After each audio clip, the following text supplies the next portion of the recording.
Welcome to another episode of Game Boy Roulette, where we take a look at randomly chosen games from the Game Boy library. Tesserae. I'm just going to assume that's a Pokemon. One of the biggest joys of Game Boy Roulette is finding a game that not only have I not played, but I haven't the slightest clue about. A lot of games are well known enough that I can talk about them without doing much research, while other games I may not have played yet, but come from franchises or are ports, giving me plenty to discuss. But every once in a while we have a total unknown, such as Daedalian Opus or Cyraid, or in today's case, Tesserae. It's just a nice reminder that the Game Boy had an incredibly vast library of games, from major releases all the way down to the 80s and 90s equivalent of indie games. In the case of Tesserae, it was originally developed by a single person, Nicholas Schlott, for release on early 90s PCs and Macs. It then got a port to Game Boy and Game Gear, developed by European company Eurocom, which is a name you might recognize. They had their hands in developing all sorts of games, such as Ultimate Mortal Kombat 3, for Sega Saturn, and Earthworm Jim for Game Gear. Okay, they didn't really do big releases, but hey, they were a competent enough port team, might as well let them take on whatever Tesserae is. The box at least spoils one thing, it's gonna be a puzzle game. Come on, an ancient slab covered in colored boxes, all of which have symbols? I mean, unless it's gonna be a first-person shooter where you're destroying colored boxes, I think we have a pretty solid idea of the genre here. We're going in as blind as we possibly could, so let's jump into the unknown and check out Tesserae. Game Tech, who I believe were the publishers. Tesserae. Ah, wonderful 2-instrument music. Oh, no, we got 3 now. What is going on down there? It's hypnotic. I mean, it's clearly a puzzle game, but what is happening down there? Whoa. Okay, one mosaic tournament? Oh, tournament's just all of them. Beginner, intermediate, advanced, so there's 27 stages, I guess? Let's just start with the basics. By the way, it's like a mouse cursor. That's kind of neat.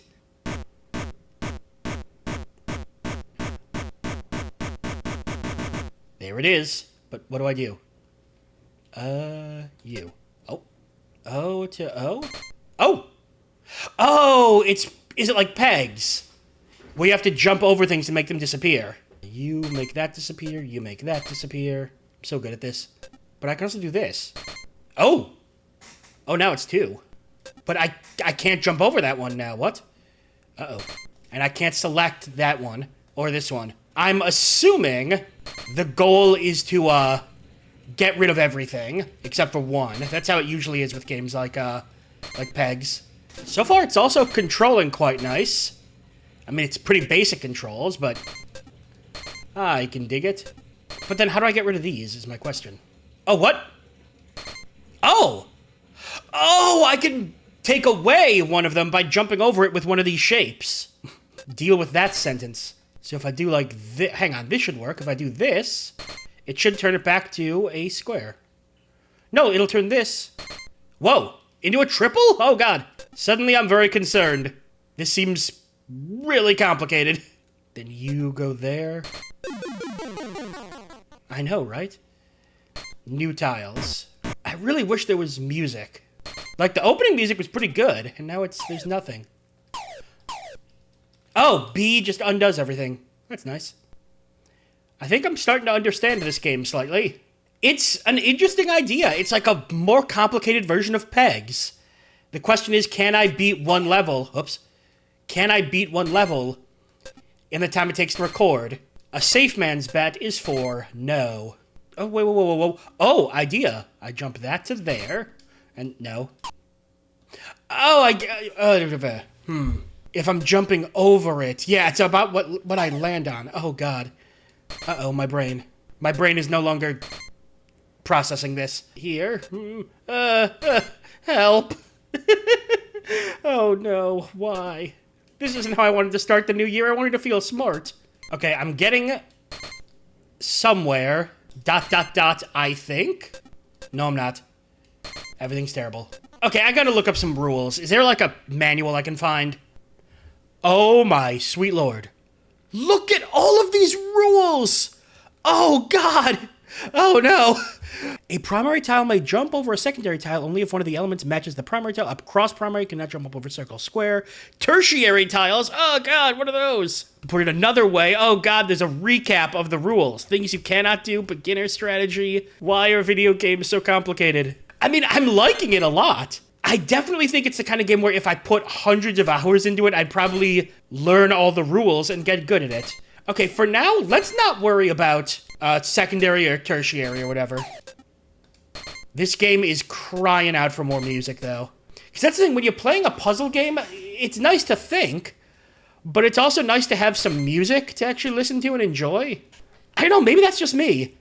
I would assume other people like having silence when they play puzzle games, but I like having little music in the background, you know? I certainly hope it's not like, end it with a tertiary tile. Because if it is that, I'm going to be completely screwed. If I jump over this, it's going to create a secondary tile. And then I'd have to jump over that tile in order to undo it. Oh, man. Critical thinking on the Game Boy. No. Actually, I like it. I really like this. No. Okay, let's back up a bit. Dang it. I'm going back here and starting over. I think that if I were to grow up playing this game and put more hours into this than I would eating or sleeping, I'd probably get really good at it. It's gonna sound weird. This is the kind of game I feel like you have to own from childhood in order to be good at. Does that make any kind of sense? I guarantee you some people are watching this going like, oh my god, why is he not doing this move or this move? It's because I'm not good at these games. I'm not good at these peg games. I don't think I've ever even beaten the most basic peg game. The one that you see in, like, the Cracker Barrel. No. No, there's nothing I can do. Oh, but this is the closest I've gotten. It's quite encouraging. No. Oh, man. Okay, I will never be good at this game. But the fact that I want to get good at this game means it's clearly doing everything it needs to do correctly. And again, other than the music, or lack thereof, which is, again, probably more of a personal opinion than anything, it's good. It's really good. If only I was smarter. Just to reiterate, there are many things I am good at, but peg puzzles are not one of them. Most puzzle games on the Game Boy stuck with very simple mechanics. Line up blocks, line up pills, line up cookies. So having a game like this, with a lot of rules, I mean a lot of rules, was certainly different. But that's not a negative. If anything, it's a huge positive for the game. It meant you really had to put a lot of thought into your every move, because a single mistake early on could completely ruin it for you at the end. It's certainly a nice change of pace from the usual quicker puzzle games on the Game Boy. And what really makes this style of game work is the way it teaches you. The rule set for the game is a bit ridiculous, but I'm sure with enough practice, any player would eventually learn the rules and get the hang of how to play. It's one of those games where each time you play, you're gonna understand it a little bit more and get a little further. Heck, after just a few rounds, I almost finished the stage, so I was probably close to figuring it out myself.